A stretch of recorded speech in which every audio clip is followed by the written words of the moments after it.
Hey guys, thank you so much for joining my video and for watching my other videos. If you guys are new to my channel, my name is Josh and I am the proud owner of a 79 Corvette.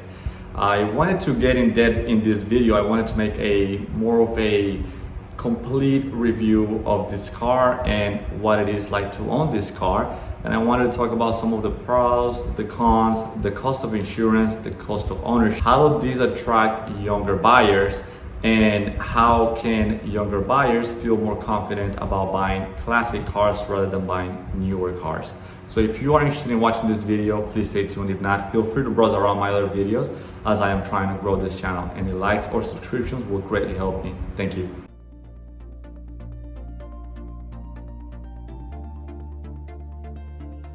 So starting with this video, I want to answer one of the main questions that I always get. Why a Corvette? Why a 79 Corvette when it is kind of sought after as the kind of ugliest Corvette of that time period? I mean, if you look at the earlier versions, they're a lot prettier because they had all the chrome grille and they had all these other different badging such as the Stingray badging, while this one doesn't. And the reason for that is simple. It's because I didn't have the money to buy a Stingray. I also didn't want to break the bank and I was counting on a set budget that I had for a classic car. I looked at Mustangs, I looked at Camaros, I looked at other Corvettes, and this one was the one that fit my budget overall, and that was piquing my interest as much as I wanted to get something that was easier to maintain but also could give me some work for me to learn. And this car hasn't been short of that. It is actually it has a very intricate system. As much as you say simple, it's not as simple as it seems. And it gives me a fair amount of work, which I definitely enjoy. It aggravates me at the moment, but at the end of the day is what I wanted to do. So this is why I chose a 79 Corvette. Aside from that, I do wanted to break down a few pros and cons. I'm not gonna go into deep detail about the pros and cons, but I will go into general discussions about it. But some of the pros for this car are that this car is extremely fun to drive. I cannot tell you how fun it is to drive this car. I do own a Mercedes. This is a E350 Mercedes, a W212. And I love driving it, but I am not in tune with the car. So I never know what the car's feeling. I don't know if she's mad, I don't know if she's happy, I don't know what she's feeling. I never know what's going on in their heads. While with this car, I always know what's going on with it. If there's something wrong with the car will tell you. She literally will scream at you and tell you what's wrong.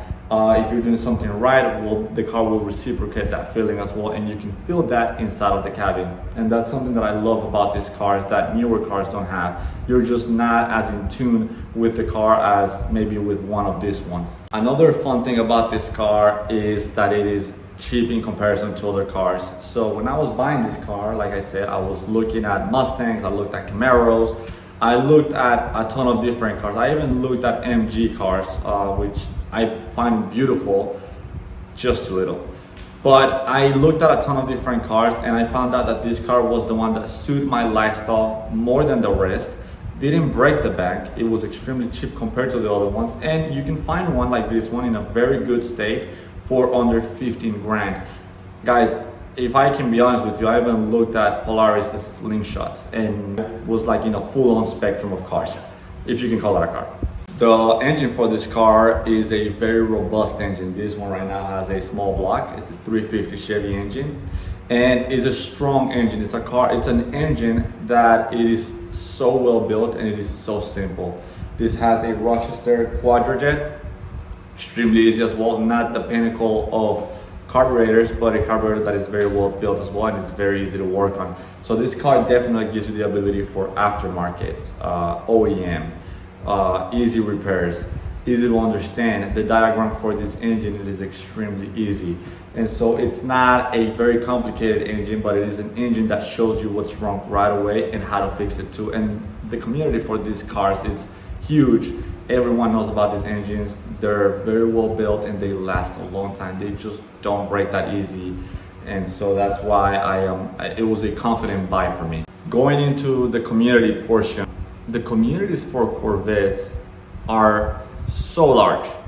so large that any question that you have, you'll find someone to answer that question. They are extremely willing to help you. Everyone is very in tune with the car that you have. Most of these guys have had 2 or 3 of these cars and have sold them or repair them or keep them, and have either switched to other newer models or even older models. So the community is always there.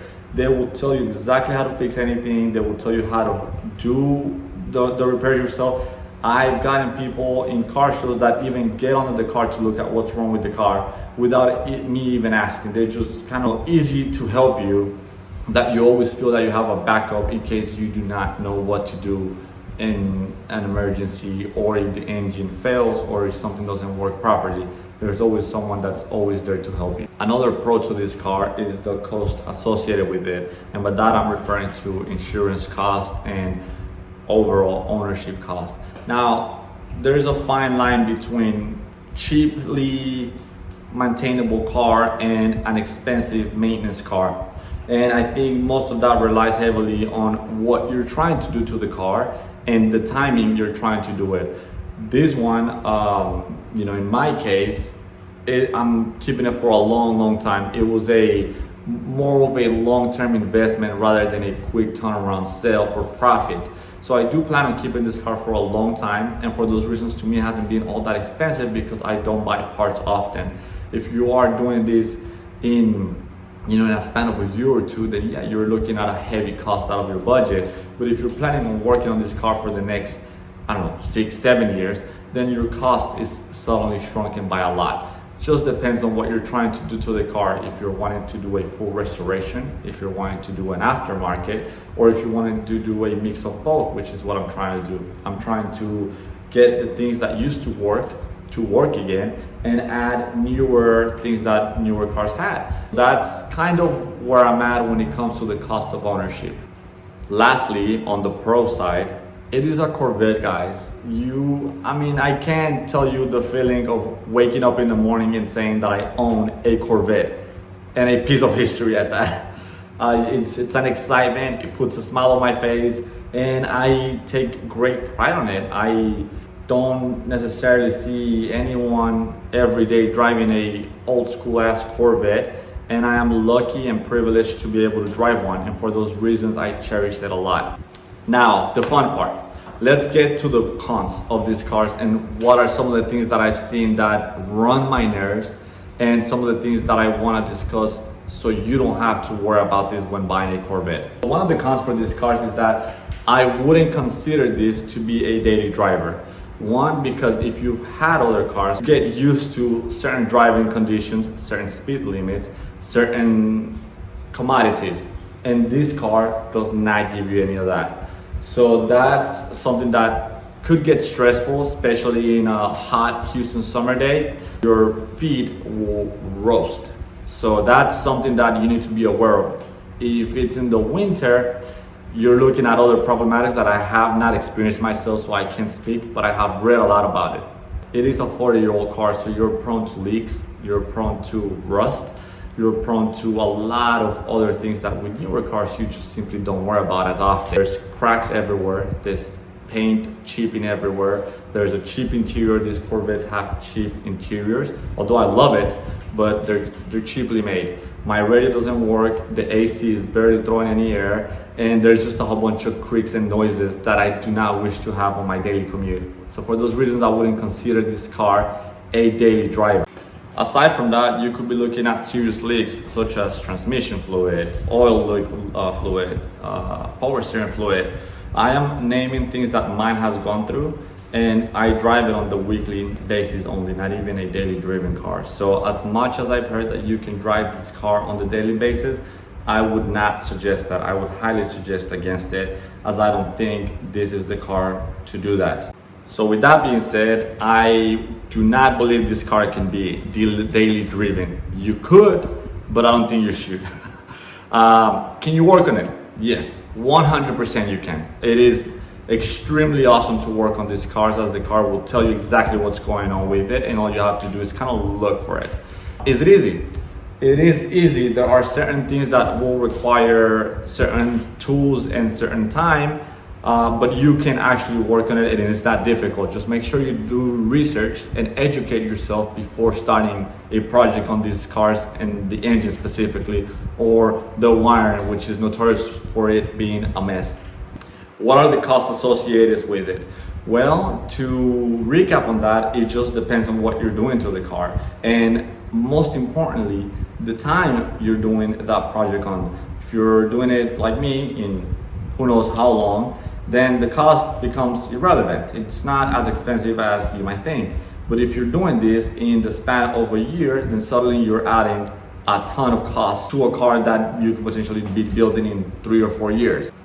The insurance portion. So a lot of people have come up to me during the shows and asked me what the insurance cost is for these cars, as from the way it seems, you might think that a classic vintage car might cost more than a new car. It is the complete opposite. The insurance for these cars, it is extremely cheap. There's quite a few different reputable insurances, such as Haggerty, Geico Classic Cars, which is the one that I own, and it's not expensive at all. You're looking at about $600 a year in my case, and that's because that's how much I put for the car value overall if anything happens to it.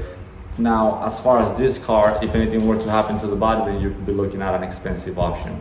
If you add upgrades to it, if you add a different engine, if you do an engine swap, then obviously your insurances could fluctuate. But other than that, the insurance is pretty straightforward and it's not that difficult. And mine actually kicks in every 2 months, so I don't pay that on the monthly basis. Maintenance. What's the maintenance for this car? Right now, honestly, the maintenance has been extremely low. Just adding fuel to it, adding, transmission fluid to it just because there's a small leak to it, and just checking the fluids overall. And that's about as far as I get when it comes to the actual maintenance for this car. I don't take it out on the rain. I don't take it out on super sunny days because I will roast. And for those reasons, there's not a lot of maintenance for it, except maybe cleaning it every once in a while because it does get dusty in here. I came from a long trip and I can see some dust even though I cleaned it the week prior to the trip. So it does create maintenance in the sense of time more than maintenance itself. Now, for this portion of the video, I do want to aim directly at the younger crowds. I am talking about 30 and under. I get these questions quite often, specifically from younger crowds. Now, that's not to say that I am the only one that is able to afford a classic car, as I've seen a ton of other younger people than me owning far better cars than I do. But it's mostly the common sense that I get when I go to the shows. I almost see a lot of people that are on their 50s and above with these cars. And I do see quite a few different ones, maybe 1 or 2 in every show that owns a similar car to the one that I own. And I do feel like there should be more awareness for younger crowds to own some of these pieces of history. So I do want to run through a couple of points regarding that. So the first thing is, in the shows that I've been to or in the car gatherings that I've been to, there's a pro and a con to having younger crowds and older crowds. The pros is that there's a mix of ages of all kinds and different perspectives and views and different ways of customizing cars. Obviously, the younger crowds, they want the beefier tires, the lower cars, the bigger engines, the nicer side pipes exhaust, the nicer colors, the flashier looks, while older crowds would much rather have the car look in its original shape. That's not to say that's everyone, but that's mostly what I see on the shows. And I wish there was a mix of just general crowds, right? But that's the common sense that I get from these shows. And I think the part that I want to mention there is that having younger crowds in car gatherings could be risky because younger crowds tend to be reckless. Again, I'm not generalizing, I'm just speaking from what I've seen. There's always the burnouts, there's always the donuts, there's always the cops. While the shows that I've been to with the older crowds are far more relaxed. They're more of, let me look at your car, what have you been doing to your car, and how can I do this to my car, or come and show you my car and what I've done to my car and what do you think. And then there's also prices, all aimed to cars, and the main focus is just the car community on its own, while with the younger crowds it's mostly the aggressiveness of it. And I think that's just the nature of being younger and having a 400 plus horsepower car. So there is a pro to it, because in the younger car meets you can see some of these cars fully tricked out and custom, and they just look so badass. But you can also see a lot of cars that just don't look up to par, and that at the end of the day are losing value by adding some of those things to those cars.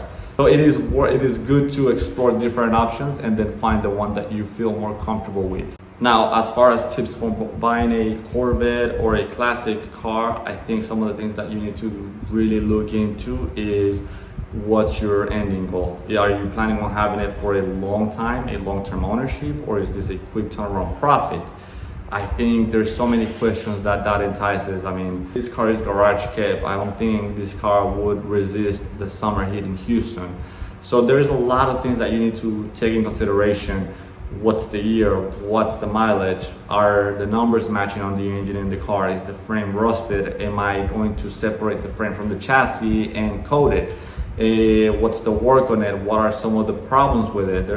There's so many variables to this car that you just need to kind of make a checklist of some of the things that apply and some of the things that you might be able to compromise when buying some of these cars.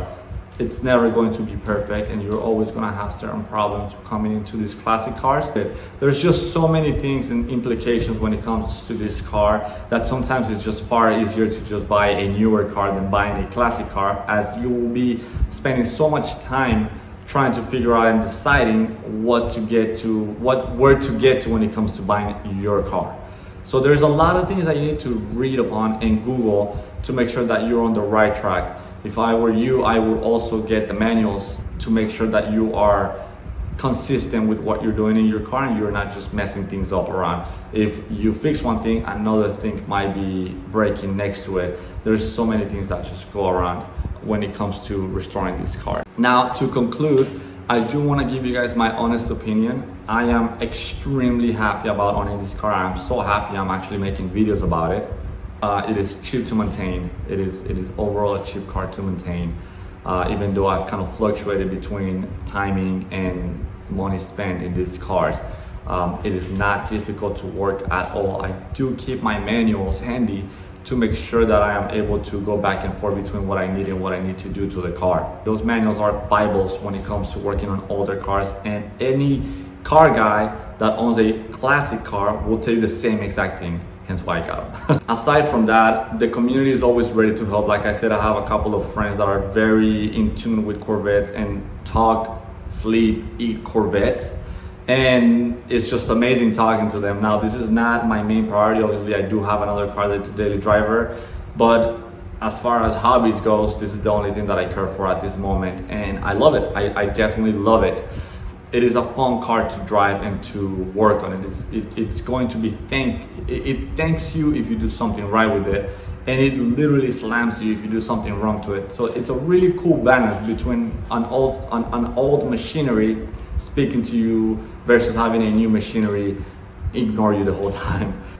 I think to that, my last point is that it is a showstopper. Everywhere I go, someone stops me and asks me about the car and the history and some of the things that I've done and some of the things that I want to do, and why a guy like me would buy a car like this, which is very fun to always talk about. And aside from that, there's a huge aftermarket place for it. There's so much you can do to it. There's just people, aftermarket, websites, books, everything is available for this car, more than any other car that I've owned or seen. My last point, guys, it's a Corvette. Once again, you're owning a piece of history in the Corvette world. You're now, if you buy a Corvette, you are now part of a niche group of people that own Corvettes. Whether it's a C1 or a C8, you now own one of them. And that to me is completely bonkers. It's amazing. It is an amazing feel when you go into a Corvette show. People know you, people know what you have, and people are always willing to talk to you about their machinery and your machinery and how you can help and how they can help. It's a great community to see, and I maybe the other community that I've seen that does the same kind of thing is the Mustang community. But aside from that, there's not a lot of car communities that are such as strong and such as in tune with a recognizable brand like Corvette. I think this is the biggest and most loyal community that I've ever seen, And for those reasons, I think this car is the way to go every single time. Guys, to finish this video, I wanted to thank you for watching and staying the whole video. This was such a fun video to do, and it was such a fun experience to have, and it was extremely fun to share this with you guys. If you guys have any questions or comments, please write them down below. And also like and subscribe, as I will continue doing these videos as much as possible. Thank you, and I'll see you guys on the next one. Bye.